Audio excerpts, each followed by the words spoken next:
From News Channel 15, you're watching News Channel 15 Tonight with Kyle Peach. This is News Channel 15 Tonight. Hi, good evening. Thanks for joining us tonight. I'm Kyle Peach. Here's a look at what's going on. It looks like Mount Carmel property owners won't be paying higher property taxes for the new city pool after all. WSJD reports that last year, Governor J.B. Pritzker eliminated the state's 1% grocery tax that had been returned to municipalities. The governor did give cities the right to not only reinstitute that tax on groceries, but on all other goods as well. At their regular meeting yesterday, the City Council heard the first reading of an ordinance that would place a 1% sales tax on everything sold in the corporate limits of Mount Carmel, with the exception of gas and vehicles. Mayor Joe Judge says the trade-off for the new tax is one property owners will like, saying that the new property tax would not be enforced.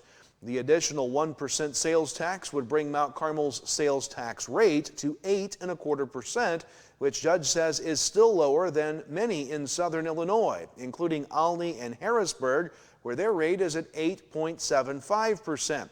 Carbondale's is a whopping 11.75%. Marion and Benton are at 9.5%. Grayville is also at 8.25%. Mayor Judge says the city will soon benefit from increased sales tax receipts with the opening of the new cannabis outlet this spring in Mount Carmel. The council is expected to hear the second reading of that ordinance and adopt it at their meeting in 2 weeks. The Wabash County Chamber of Commerce has announced that the Uptown Festival, known as Ag Days since 1961, is changing names. Beginning this year, the festival will be known as Chamber Days. The change for the event, set for this year, July 30th through August 2nd, will better reflect the event, according to sponsors, who is sponsored by the Chamber each year. Organizers say the event will still be in the same location, the 300 and 400 blocks of Market Street, and will still feature fan favorites like lemon shake-ups, popular food booths, and entertainment at Merchants Park. New this year will be a new ride vendor, and the Chamber says new and exciting games will be on hand. In fact, any local non-for-profit that would like to have a game can contact the Chamber office before July 1st to get a discount on their booth space.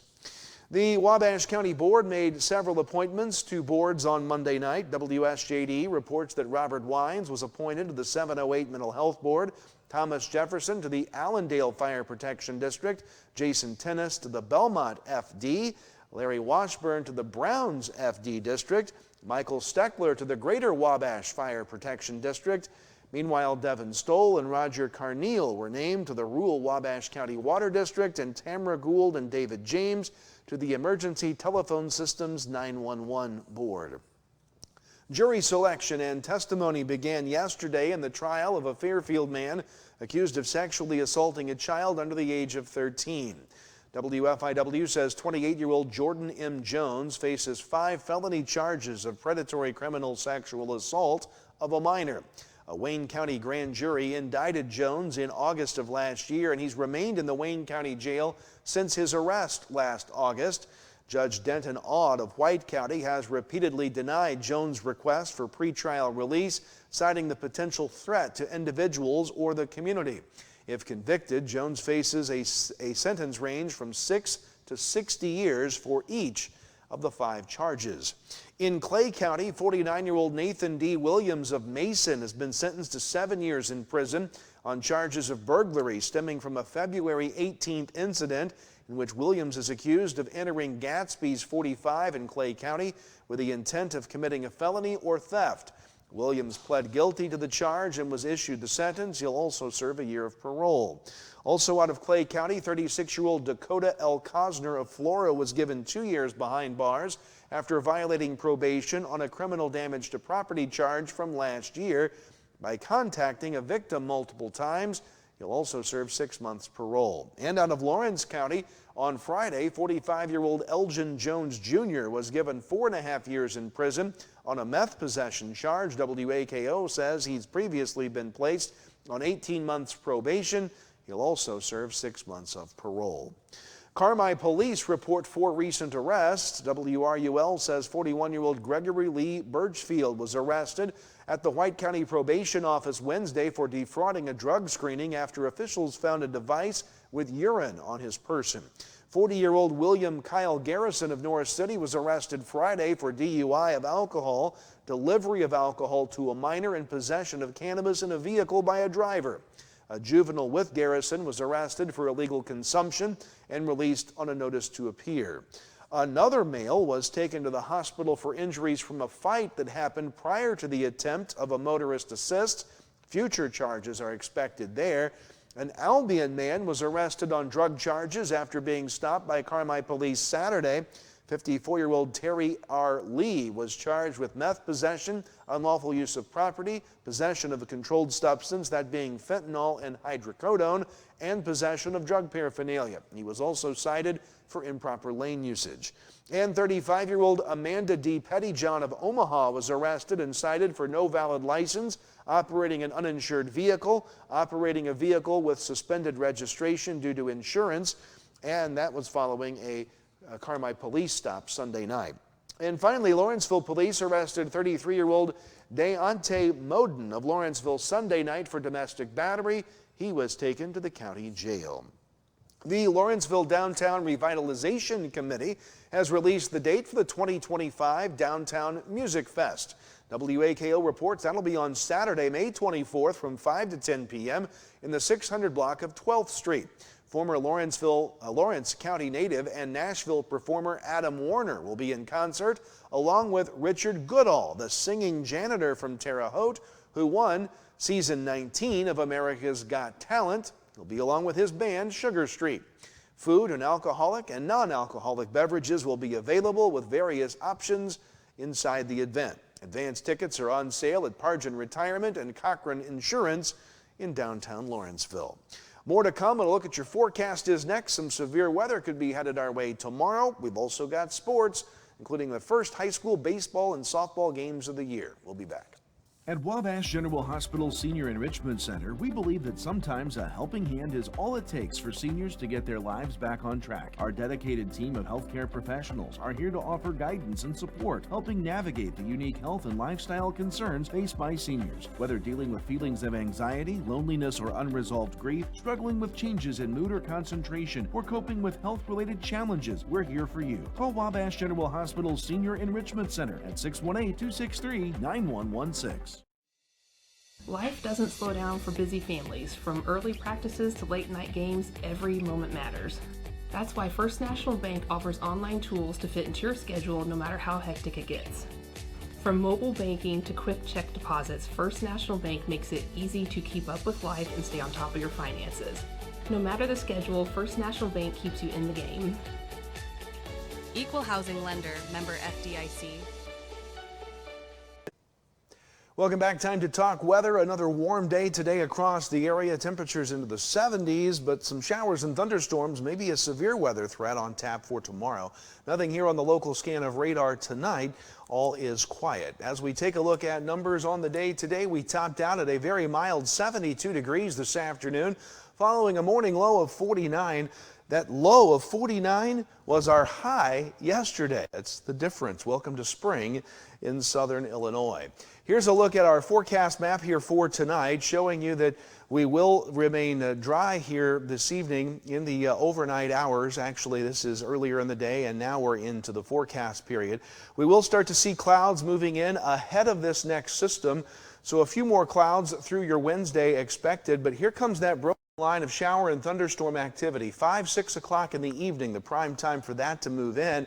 You'll notice that we could be dealing with some snowflakes following that storm system early on Thursday. That won't be too much for us to be concerned about, and by mid-morning on Thursday, we'll start to even see the sun return, but it will be chillier than what we have been seeing. As far as the rain forecast, not expecting a whole lot. In fact, those thunderstorms really aren't expected to really get going until they cross into parts of Indiana, but it'll be a close call for us here in southern Illinois about if we see any damaging winds, which will be the primary threat with the storms. Here's that severe weather outlook map for your Wednesday. Again, most of us along and north of Interstate 64 will include Grayville just south of the interstate as well. In that level 2, slight risk for severe thunderstorms Wednesday afternoon. The rest of the region is under a marginal risk for severe storms, level 1 of 5 in the area on Wednesday. And again, while hail could be possible, the main risk for severe weather here, not tornadoes this time, but instead damaging winds. We'll have regular wind gusts tomorrow outside of thunderstorms approaching 40 to 50 miles per hour. It could be worse during any storms that do form. As far as tonight, though, looking for a pretty pleasant evening. We'll start to see some clouds moving in, but overnight lows will be in the upper 50s. Then on your day on Wednesday, those showers and thunderstorms will move in later in the day. Again, we're talking about that 5 o'clock time span we think will be a pretty good guess about when the storms would start. Not going to be here all that long and not bring a whole lot of rain with it. High temperatures tomorrow will be in the upper 60s. Then as we go into Thursday morning, we'll see the showers end, maybe a quick changeover to snow, not expecting anything too significant there, just some flurries around. Chilly on Thursday morning as lows bottom out in the mid to upper 30s. We'll keep that snowflake chance in the morning on Thursday, maybe some leftover showers, but we will clear things out about mid-morning. The sun will start to appear in the afternoon, but it's not going to feel very warm. High temperatures Thursday in the mid to upper 40s. Then we start to rebound temperature-wise back into the 60s for the weekend, with another chance of rain coming at us on Sunday. Rain showers continue Monday as we cool back into the mid-50s for early next week. Alert day up for Wednesday. We'll keep you posted on the severe weather threat. If anything breaks out, we'll break in and let you know. Sports is next. Save a lot of green at Steve Faulkner Automotive. New 2024 Ford full-size Broncos, over $20,000 off MSRP. And get a new 2024 F-150, up to $11,580 off MSRP. See them all at SteveFaulknerAutomotive.com. Save a lot of green at Steve Faulkner Automotive. Get a new 2025 Jeep Compass with payments as low as $371 a month. And 2025 Ram 1500 up to $12,900 off MSRP. Come in today or go to SteveFaulknerAutomotive.com. Have your weather radio, have a flashlight with batteries in it, make sure your cell phone's charged, know where you're going to go when bad weather hits. Go to the lowest interior room in your house and wait the storm out. After the storm, if your power's out or if there's any kind of dangerous situation or anything like that, call Mount Carmel Public Utility Company. As you go outside to survey the damage a little bit, just make sure to stay away from down power lines. Time for sports here tonight. The season began for high school baseball and softball teams. Yesterday, Mount Carmel in baseball beat Flora 6-3. Carmel over West Frankfort 3-2. Edwards County beat Casey 6-1. Fairfield over Newton 10-0. Lawrenceville blanked Dietrich 2-0. Murfreesboro over Hamilton County 6-3. And Red Hill over NCOE 9-3. High school softball, Carmel beats Grayville 9-8. Fairfield beats North Clay 15-0. Casey over Edwards County 5-2. Benton over NCOE 12-6. And Oblong beats Wayne City 14-9. College baseball this weekend. Wabash Valley picked up their fourth straight, sweeping Shawnee 16-0 and 12-1 on Friday. They also won Thursday 14-3. Frontier took 2 of 3 from Alny Central, winning Thursday 1-0, losing Friday 18-0, but winning the finale Friday 13-2. College softball, Wabash Valley split at Southeastern Friday, winning 14-4 but falling 8-7. Frontier last Thursday was swept by East Central, falling 8-6 and 14-0. The IHSA took steps to address its private school enrollment classification process today.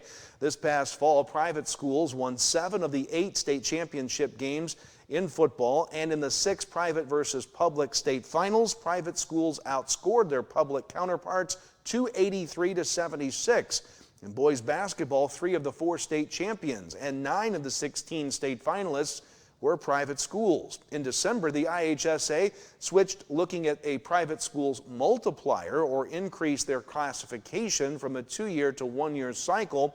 Now they've moved back those 2 fixed classifications, cutoffs in classes with multiple classes in play, rather than a percentage-based formula. Here's those school cutoffs for this coming school year by sport. The fixed cutoff was used from 1971 to 2007.